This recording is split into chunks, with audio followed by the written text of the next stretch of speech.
I'm Shandana Mohmand. I'm part of the governance cluster at IDS. And together with a few colleagues, I help facilitate a few programs that are thinking through the use of different kinds of methods to answer policy questions. So a lot of what I have to say today comes from that perspective.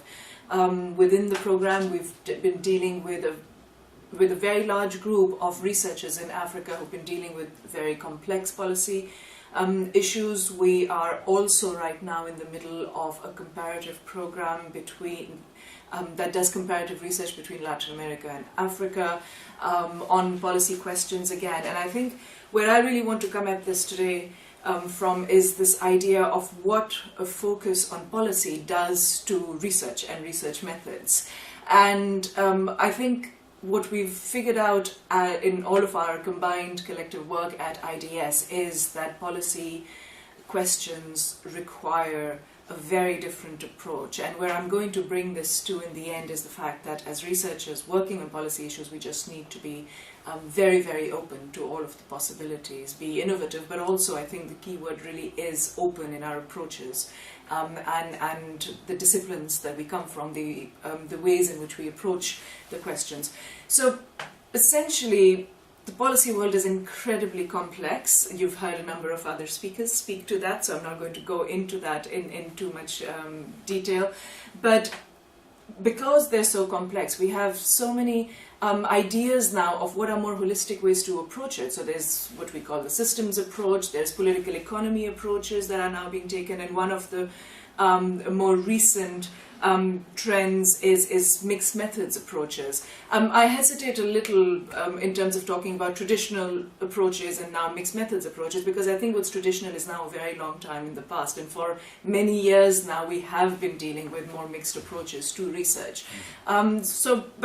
But essentially, I think we're still struggling with what mixing methods really means. So we know that there's a very specific, new, more open way to approach complex policy questions. So you bring in different methods. The reason you do that is because a single method gives you a partial answer, and policy questions require more complete answers, and they require more rigorous evidence. Stronger evidence, yes. But when you say you're going to mix methods, how exactly are you going to do it? And it seems more and more we're getting stuck for some reason in this idea of qualitative or quantitative approaches. And we bring these together and we call it mixed methods.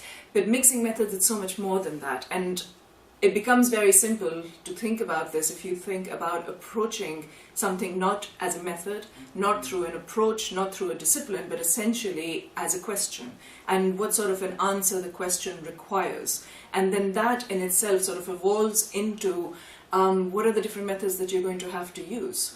And usually this puts a lot of pressure on researchers, but that's what collaborations are for, and that's what interdisciplinary approaches are for. So if you think about a simple question that might apply to the health sector, which is the government has very little money, it wants to start a new service, are people going to pay for it or not? Should they be paying for it or not? And a lot of this has to do with issues of perception, and perceptions are hard to measure. People can say they'll pay for it. Will they actually pay for it? How do you go about measuring something like that?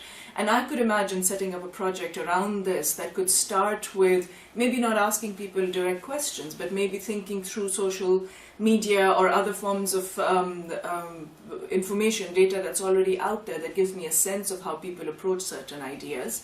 But then within this, I come very soon to realizing that people work as collectives and organizations work as networks. How do I get into that? Again, a simple set of questions might not get into it. So I might want to think about using network analysis. But then within network analysis, I realize that there's some people that work better with others than others do, than some other group does. That might require that I get into a far more detailed observation of behavior patterns. But then within those, what's the history of this? What's the path dependence? Maybe I need a bit of process tracing to figure out that part. And in the end, you might very well come around to the question of, okay, I've got this answer, but how generalizable is this? And then you look for larger data, you could bring in the survey.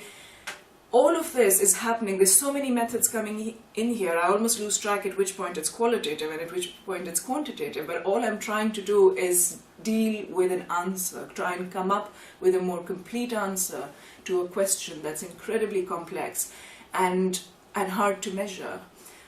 So I think that's the direction that we really need to go in, and I think that's the direction that researchers interested in policy questions are going to need to go in, and I think are already moving in. And I guess as sort of a point to end on, what does this mean for researchers? I think it means being very, very open to the possibilities. I think it means being open to methods. I think it means being open to approaches and disciplines. I think that puts, like I said earlier, I know that puts too much pressure on researchers. But there's so many of us doing this in so many different ways, and the point is to do this in more collaborative ways so that you're able to get more complete answers to the questions we're asking.